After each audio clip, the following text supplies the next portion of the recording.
غرفة المشورة بمحكمة شمال القاهرة تجديد حبس 70 متهما من أنصار الرئيس المعزول محمد مرسي وأعضاء تنظيم الإخوان لمدة 45 يوما على ذمة التحقيقات في اقتحام قسم الأزبكية وإطلاق الرصاص على الشرطة.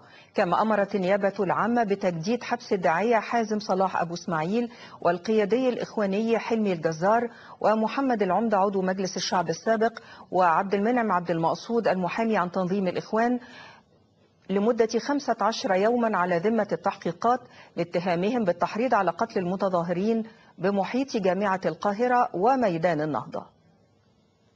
على جانب آخر تمكنت الأجهزة الأمنية بمديرية أمن بني سويف من إلقاء القبض على عمار البلتاجي نجل القيادي بتنظيم الإخوان محمد البلتاجي وبرفقته 4 آخرين من العناصر الإخوانية بينهم حفيد أمين تنظيم الإخوان ببني سويف ونجل أحد أصحاب المحال الكبرى والممول لأنشطة الجماعة بالمحافظة.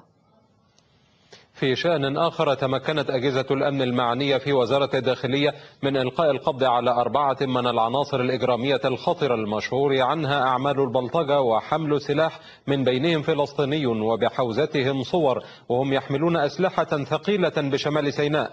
كما تمكنت من ضبط داود خيرت الذراع الأيمن لمحمد الظواهري القيادي الجهادي داخل إحدى الشقق في مدينة نصر. وقال مصدر أمني إنه تم إلقاء القبض على خيرت وبرفقته أشقاء زوجته الثلاثة داخل شقة بشارع متفرع من مكرم عبيد بمدينة نصر. كما تمكنت الأجهزة الأمنية بأسوان من ضبط 4 متهمين جدد في واقعة الاعتداء وتعذيب قيادات بمديرية أمن أسوان في أحداث الأربعاء قبل الماضي أمام محيط مبنى ديوان عام المحافظة.